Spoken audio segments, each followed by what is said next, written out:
महमूद, आज जो कुछ होने वाला है उसके बारे में सिर्फ अल्लाह ही जानता है। तो क्या तुम तैयार हो? जी बेगम साहिबा, परेशान ना हो, मैं तैयार हूँ।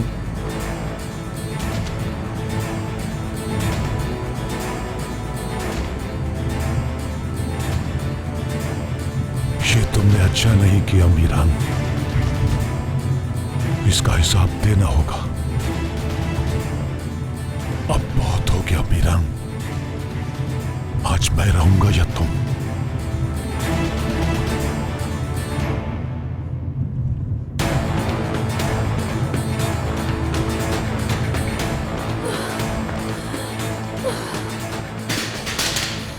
फोन, मेरा फोन।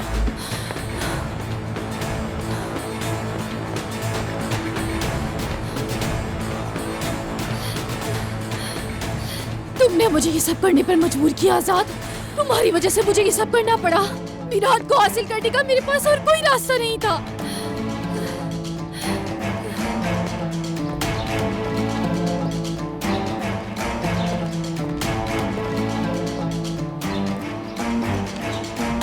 अगर मीरान ने रेयान को वापस ना किया तो, अगर उन्होंने हमारी बेटी को वापस ना किया तो हमारा क्या होगा? सुल्ताना मैडम, आजाद आया और मेरी बेटी को ले गया। गोनल कल रात से उसके कब्जे में है। वो कहाँ है किसी को नहीं पता। तुम अभी तक यहाँ कर क्या रहे हो? तुम अपनी बड़ी अम्मी के साथ क्यों नहीं गए?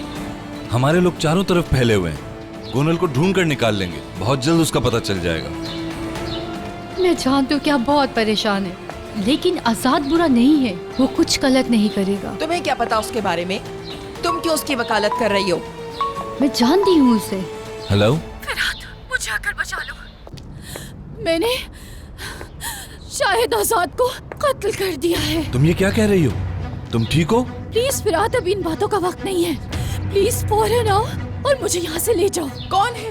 क्या गोनल का पता चल गया? नहीं, बिजनेस से ताल्लुक। तुम किस बिजनेस की बात कर रहे हो? तुम ऐसे हालात में बिजनेस कैसे कर सकते हो? मेरी बेटी से ज्यादा इम्पोर्टेंट है। नहीं, ऑफ कोर्स नहीं, लेकिन मेरा यकीन करें, बहुत जरूरी है। कोई दरवाजा नहीं खोलेगा। ठीक है जी, जी। अम्मी, मैं अभी आता हूँ। फिरात,